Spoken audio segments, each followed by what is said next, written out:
आणि यानंतर एक धक्कादायक बातमी। नाटक, सिनेमा, मालिका मराठी माणसांना जगाला लावतात, जगण्याचा तो भाग आहे। या कलाकृती तुम्हा आम्हाला आपलं दुःख, वेदना विसरायला लावतात, नवी उमेद आणि उत्साह देतात।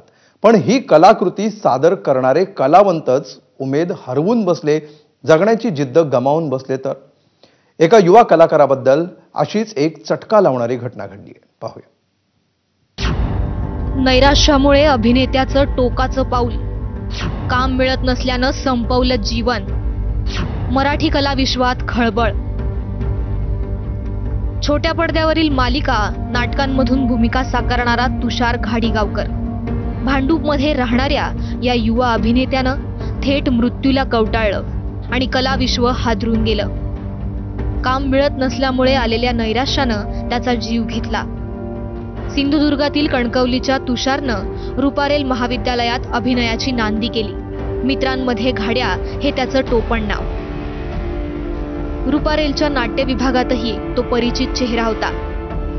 त्याच्या कलाक्षेत्रातील कामाबद्दल सांगायचं झाल्यास लवंगी मिरची, मन कस्तुरी रे, सुखाच्या सरींनी हे मन बावरे या मालिकांमध्ये त्यानं काम केलंय।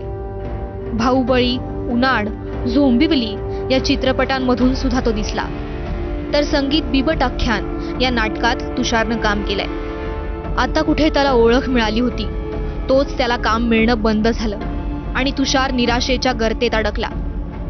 कलाक्षेत्रात मिळणारी प्रसिद्धी, पैसा, ग्लॅमर यानं तुमचं विश्व बदलून जातं। हे खरं असलं तरीही या गोष्टी क्षणभंगूर आहेत आणि तुमची गुणवत्ता, काम करण्याची क्षमताच चिरकाल टिकणारी आहे, हे लक्षात घ्यायला हवं। केवळ आपल्या कार्यक्षेत्रातच नाही तर आयुष्यातही चढ उतार येतच असतात। त्या दोन्हींना डोकं शांत ठेवून संयमानं सामोरं जावं लागतं। तसं केलं नाही तर आयुष्याच्या मंचावरून आपली अकाली एक्झिट होते, जी आपल्या कुटुंबालाही चटका लावते आणि चाहत्यांनाही। ब्युरो रिपोर्ट, एबीपी माझा। आणि यानंतर पुढचा स्पेशल रिपोर्ट पाहण्या